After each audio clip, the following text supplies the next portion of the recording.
All right, so this video is about making changes to a Word document, which is a research document. So this is somehow like an example of a research document. So it has a title and it has a credential table to indicate who created this research document and when was it last modified. So after that, there will be a paragraph for the notes, and after that, there will be a table for the research steps. So the research steps is going to have 4 columns. So there is a header, and after that, there will be a line with merging all the cells of the same row, which is for the objectives, which for the big parts. And then after that are the steps. So imagine that later, if I have a SAS EGP file, so what I can do is that I can go into that EGP file and get all the tasks, from the process flow. And then in each of the tasks, I can grasp a paragraph or so, indicating the comments as the descriptions for the research document. Then I can get the text and inject the text into this table, and this is the basic idea. So basically, so I want to so make it automatically happen, which is to read from the EGP file, the SAS EGP file, get a contents, organize that, and inject it row by row into this table. Well, so the first task for this is to get the template right, which is to starting with with the template, and we're going to add the four components, which is a title, a credential table, notes paragraph, and then the research steps table. Right, because this making of this research document is linked to the SAS EGP, and also again it is like editing the XML. So I'm gonna put that in the same project as this SAS EGP V8 to V7 project. So what I did is that in this data in, I have a template of this research document, which is called _research document. Again, the docx file is just a zip file, so we can right click to open it with any of the unzip files. For example, in my case, I'm going to use WinRNR. Let's just navigate that a little bit. So within this zip, so actually there are a bunch of folders. So in which there is one called a Word.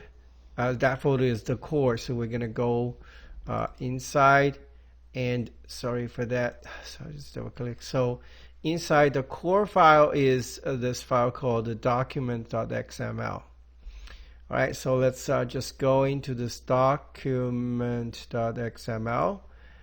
So let me format it, and you will see that it is an XML file, but it's a little bit different from other XML files in the following. The first is that all of these tags, it sounds like it always starts with W and a column. I think that is the way to identify this XML from the other XML. So this is specifically for the Windows, so for Word, I don't know. All right. So the second is that so you will see that so all the contents are wrapped within this tag called the W document, right?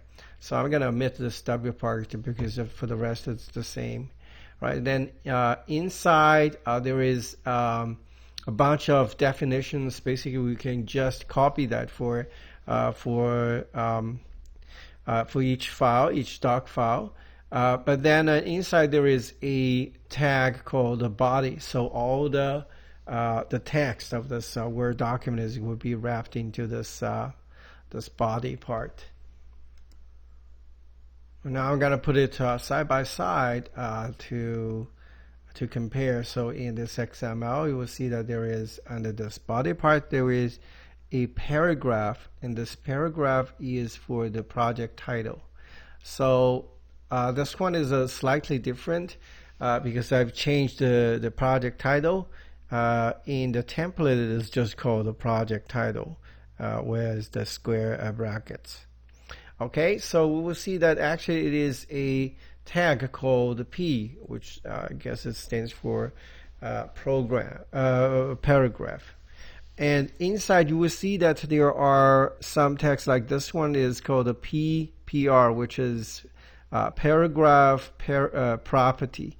So this is to set the settings, for example, the styles, for of this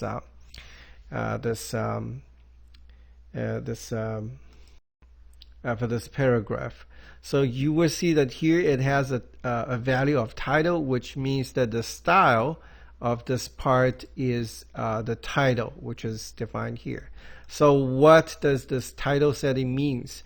Like what is the font, bold or bold, like in this case, and and what is the size of the font? Is it centralized or not? So these are defining other parts. So all we have to do is that without changing the settings, we just specify the style is called the title. Okay. So anyway, so this is the part for the properties, and there is also a part for the bookmark. Basically, we can ignore this at this moment. So there is a tag called the WR. So this is not stand for roll, but instead it stands for a run. So a run is a concept of how to render, the text contents according to the requested style. So it can be like in the same row. For example, if I have this part and I change the color to red, for example, and now despite that all of these words are in the same line, so this becomes a run because up until this point the setting for this part is the same. Right, then you have the second run, which is this part with the specified setting for the property of this text, and after that there will be another one. So this is just an example to show that how Word to define the run. All right. So within the run there is the text, which is really to input the text there. So this is the part, this is called a paragraph, and the second part is a table. So correspondingly, you will see that there is a table here. In the table, again, the table is going to have its properties. For example, how the border lines are displayed. And also it is going to have the grid, which is the like the width of each cell or each column in this table. So after that, you will have a TR, which stands for a table row. All right. So then after that, there is no table column because it is going to go to the cell. So a table is defined, it's just like the other HTML. It is defined by a table, some properties, then the table row, and for each table row within that there will be individual cells. Okay, so now for the cells, it is again it's going to have its property, right? It might have a bookmark which we can ignore at this moment, and then so it is going to have a sorry, I guess I missed the thing. Sorry. So for the table row inside, there are going to be the sales, which is called the TC. And again, this TC is going to have the property. It is going to have a bookmark, or we can ignore it at this moment. But then how about the contents like this created, whatever? So these are again displayed by this thing called a paragraph.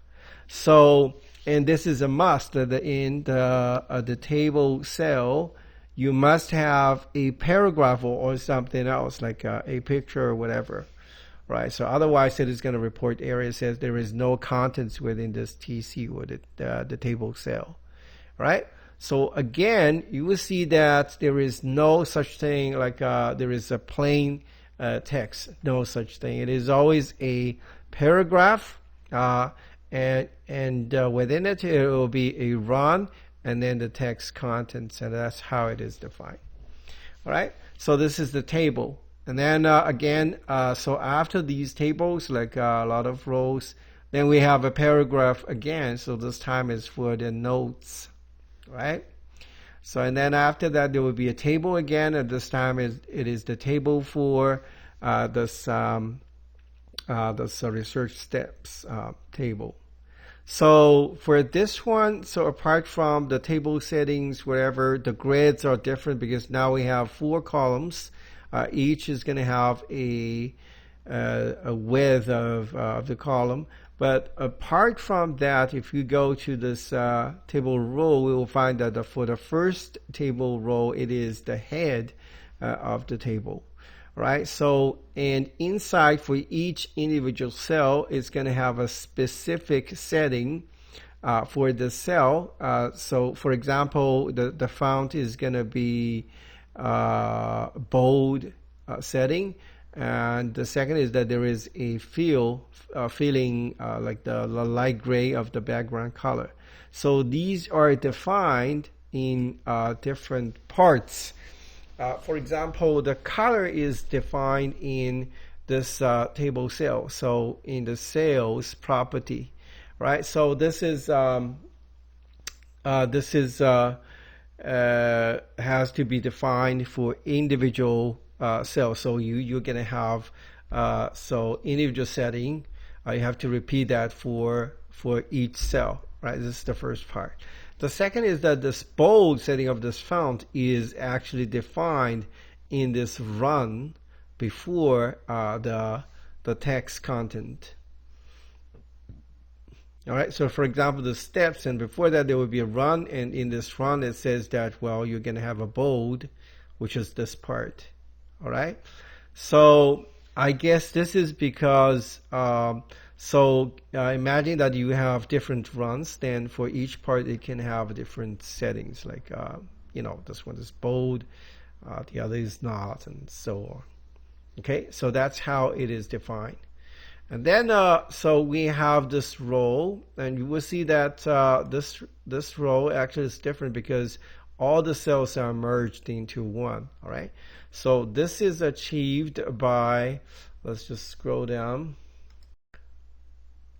Yeah, so this one is set by like within the cell. Within the cell, it is going to say that first it is the property. It has a different width. It is wider than the other cells when there are 4 cells in a row, right? So the second is that it's going to have a special tag called the grid span. This one is actually to to merge the columns together. So basically, it means that we're gonna. So this one is gonna reach out for another 3 or 4, cells, and basically that's the concept, right? So this is for the rows that will have to merge for multiple columns. Right, so the next is that we will see that in this row, so like in first in this part, we're gonna have a paragraph again, and remember that because it is a paragraph, so actually it allows to have multiple rows. All right, so like let's scroll down. So it's not exactly the same as what I have here, but the idea is the same. So let's say. Well, it's not exactly the same, but you will see that here in the cell, it can be like you can have A1 create a cohort, which is one paragraph, and then you have the second paragraph, which is so including those variables like EHSM, whatever. So it means that in the same cell, actually you can have multiple paragraphs, which are actually, those parts split by the line breakers. All right, so then this is a special case. In this case, not only that we have, in this case, we have like 3 paragraphs or broken by the line breakers. We also have this list style. So these kind of paragraph has a special property called the list paragraph. Let's just search for it. List paragraph. Okay.